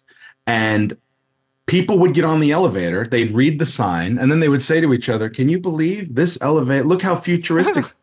Never in my life did I think. But then coworkers were like, Eddie, you put that sign up there.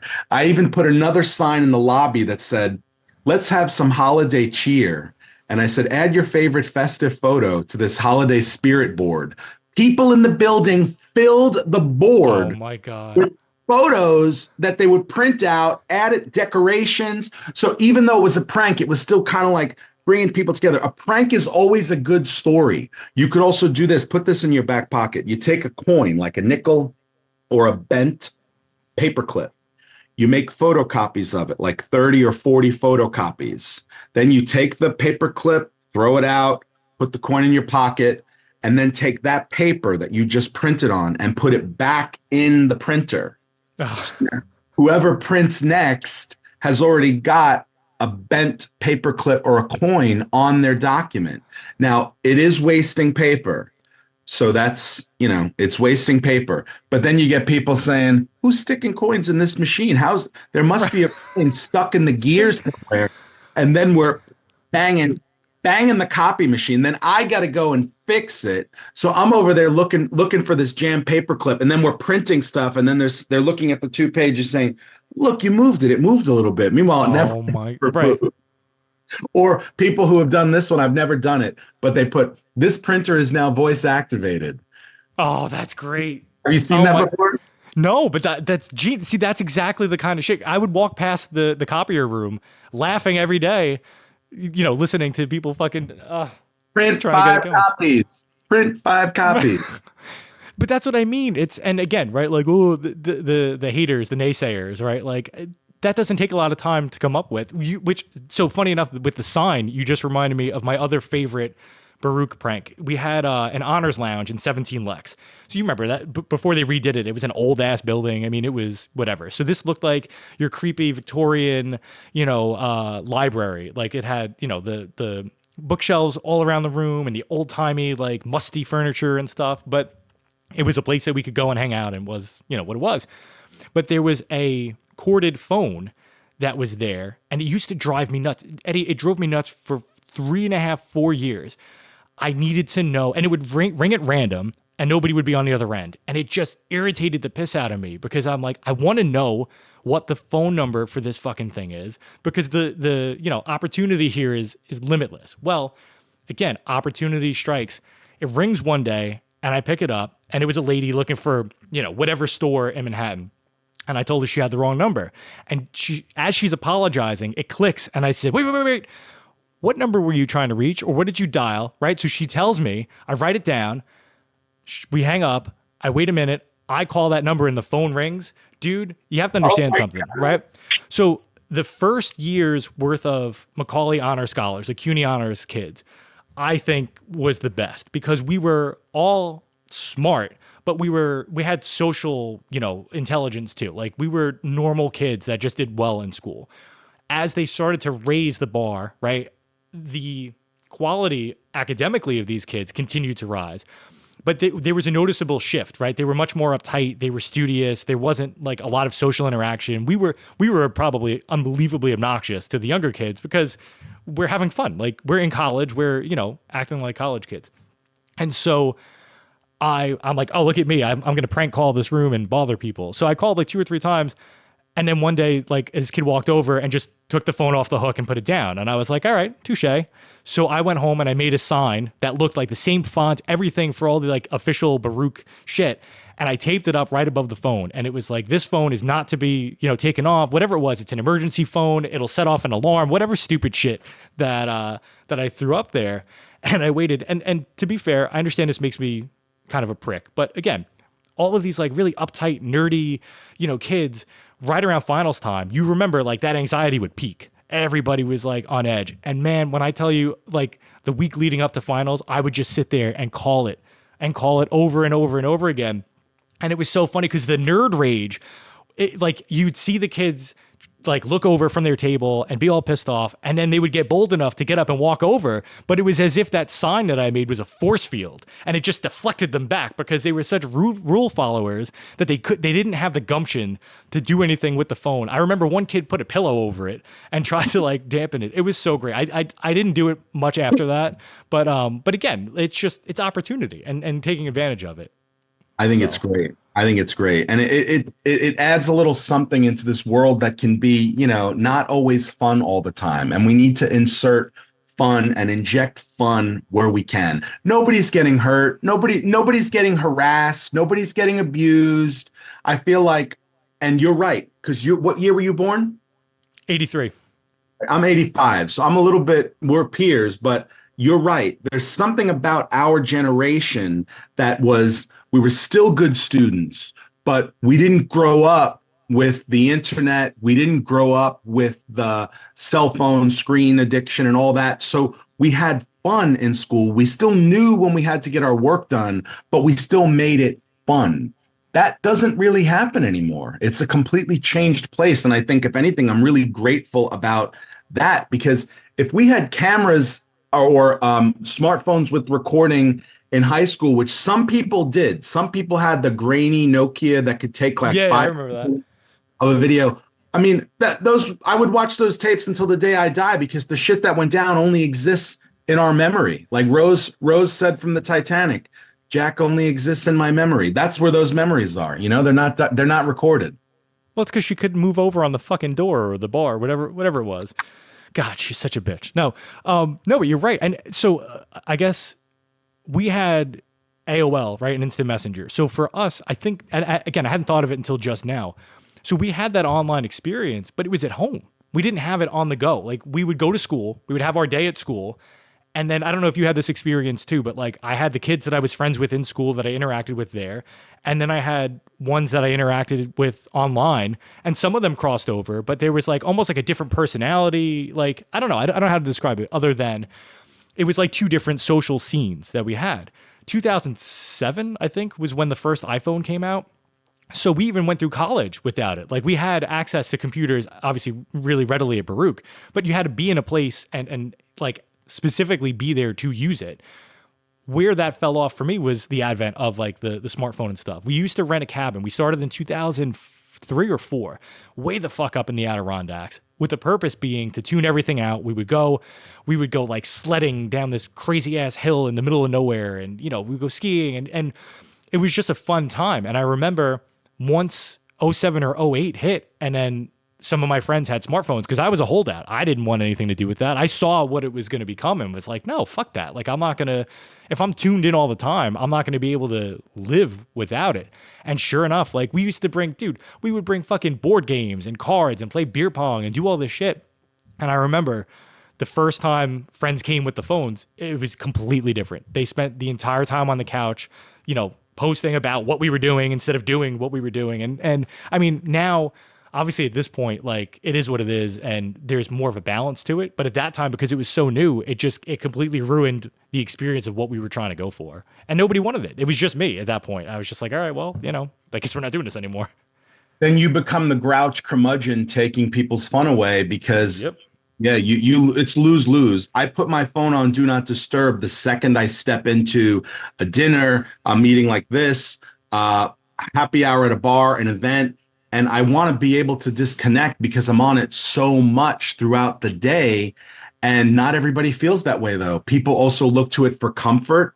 Something uncomfortable happens, they know that they can just go on their phone because there's a million things happening that can distract them. No one gets bored anymore. There's no such thing as being bored because we're constantly being occupied. So our generation knows what it's like to not have that at the crucial part of growing up.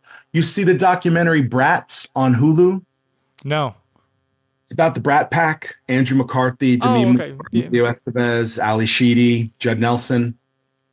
The point is, you said something earlier today about being able to look back on your life and learn that the things that did happen to you are important, but then also the things that didn't happen to you or things that might have been viewed as missed opportunities at the time. The Brat Pack hated being branded the Brat Pack. And now, decades later, I mean, they finally came to terms with this not being something that was so negative back then, but it actually elevated them in life and it made them this cool group, but they didn't see it that way at the time. So sometimes the only way to learn about, you know, something that happened in the past is to be lucky enough to even go forward, you know? So Right. full circle moment, streaming on Hulu, you could watch it. It's okay. It's okay. No, and you know, it's one of those things that, again, full circle and I guess we should come in for a landing here because I feel like I've eaten up, you know, the majority of your morning. Although, to be honest, I feel like I could go all day with you on these topics and stuff. We have to do a dedicated Staten Island one. If you'd ever come back on, we definitely. Yes. We Yeah. didn't even talk about the Staten Island Railroad. You want to talk subways, getting off at what is it, Tompkins Avenue to save on the freaking fare back in the day. I don't know. There's all kinds of shit. All sorts of directions to go in. The cheap bastards, you know. But no, it's one of those things where fame and success is a double-edged sword, and I guess I can't speak to that to any great extent for myself yet, but the closest I have is this weight loss, right? So I lost 40 pounds. I've completely transformed my confidence, my appearance, all this stuff. I'll send you my license picture. You want to talk fucking COVID? I am COVID in this picture.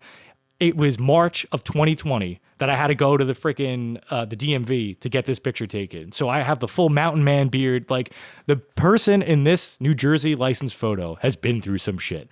Okay. And so to be, and the worst part is I'm stuck with it now, at least until 2028, because they wouldn't let me renew. I had to renew it online or whatever. So I had this freaking ID down in Nashville, right? I'm going to these bars. I look so different. I thought for sure they were going to turn me away because it's again, night and day, right? And so I have this perspective now, having been through this, this sort of momentous change and opportunity. I'm trying not to let it define me, right? Because there are some people who have that happen where, they lose weight or whatever, and then they just become assholes, right? And so to tie it back to the Brat Pack thing or whatever, like you have people who have this success, they achieve something that they then come to resent because they feel like it represents who they are, right? So Daniel Radcliffe, why he's gone into theater and done all this, he doesn't want to be known as Harry Potter. But the only reason he's known at all is because he's Harry Potter. And so I understand there, and the Stranger Things kids, if you ever watch Stranger Things on Netflix, like they're clearly the next iteration of that. And so I think it's difficult in the moment to be able to separate the two. And you have to be able to appreciate the success for what it is and know that it doesn't define you or whatever. And there was a bigger point that I was going to make in terms of like the weight loss thing or whatever, comments from people and stuff. But like the point is like, you just have to be comfortable. If you're comfortable in your skin and you're happy with who you are, then I think all the rest of it just sort of falls into place. And I wish that for more people, because I don't think people put the time into knowing themselves, to figuring out who they are. It's a scary process, but to me, it's the most important thing you can do. And that's something that I've always respected about you. What drew Heather and I to you in the class anyway was obviously your charisma was, it was off the charts, but it was genuine charisma. You weren't just, you seemed like a good guy. And I'm captivated by people that are as genuine as you are, because there's not a lot of that now. Forget about, there wasn't a lot of it back then. Forget about it now. It's, we're a dying commodity, I guess, and especially because we're born in the 80s, the 1900s, as my kids like to point out. Thanks for that, guys. Millennium. It's so true. It's so true. And thank you for the compliment. I think that people can sense inauthenticity immediately, even if they don't know that that's what they're sensing, they still can. And so I always attribute any type of success or fun time or good conversation or great experience to, if you just be your true self. If you don't know something, don't pretend to know it. Don't pretend to be something that you're not. If the person doesn't like you for who you truly are, they're not supposed to be in your circle, in your tribe. And you're not interviewing them to be in your tribe. You're just somewhere, whether it's at the DMV, whether it's on the train, or whether it's at a party or a work event. Not everyone's going to be for you, and you're definitely not going to be for everyone. But the one truth in my whole life is just to sort of be that authentic person, because it's the only person I know how to be extemporaneously, off the cuff. I don't know how to be anybody else. So thank you for that. Thank you for the compliment. I'm so glad that your X situation was happening in Professor DiMartino's class. Otherwise, we all, who knows the path that our lives would have taken. Right. I could have been, if me, and that's so funny. The guy in the triangle, diamond, whatever it happened to be, was also named Eddie in retrospect. So so if he had been a friendlier face, I don't know. There's another funny story I'll tell you at some point about him, and that whole thing, that's more of a therapy session than a podcast episode, just all the wacky shit that happened when I was dating that girl and how he came into play. But no, it was a lot of fun being in that class. This was a lot of fun, and I would love whatever content you have. Where can people follow you and find whatever stuff you're pumping out at the moment?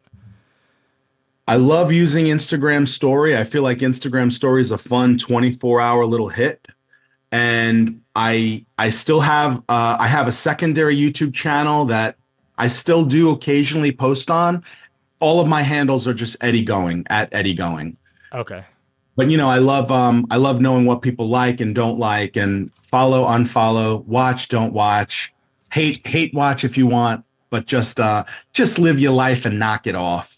Enjoy yourself, right? Wasn't that treat yourself?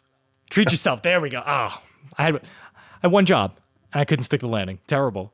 That was the big thing. I started that phrase before Parks and Recreation. I know it's yours. No, it is. People that know it, but most people don't. They don't know it. They're like, oh, that's from Parks and Rec. Treat yourself. I'm like, no, that was a me thing.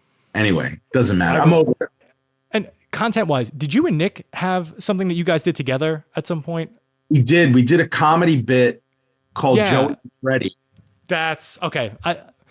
Brooklyn Beat with Joey and Freddie. That was fun. It was Gotcha. fun. We stopped doing that when we stopped having fun.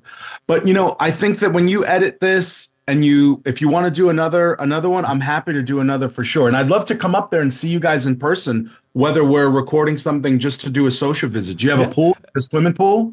we do have a swimming pool. You're more Oh, than welcome come to. on, just invite That's cousin Eddie over. that. I'll bring the pasta salad and the White Claws. There we go. No, absolutely. And it's funny. I'm just so used to guests being. I can't stomach the thought of those tolls. Otherwise, I would have loved to have gotten together to do it. But you know what? Maybe we can finagle an in-person, poolside episode for the next one. Yeah. But no, I mean, I'm always humbled that anybody would say yes to do this. And this, especially knowing just I don't know, this was a lot of fun. I really appreciate you taking the time to come in and talk to me. And like I said, in terms I love that you keep saying editing. I'm not editing shit. This is exactly what people need from start to finish. I'll cut out the pre-bit and the post-bit, and that's it. Because this is life. This is my life. This is your life, clearly, and if people can keep up, great. And if not, they can pick and choose what they want from it. But You said it. take it or leave it. That's. Well, this was great. I'm happy that you asked me to be on. So thank you so much. You're an excellent host. This was a great conversation. Thank you. Yeah, no, I appreciate it. This was a good time. And thank you to everybody listening, wherever and whenever you are.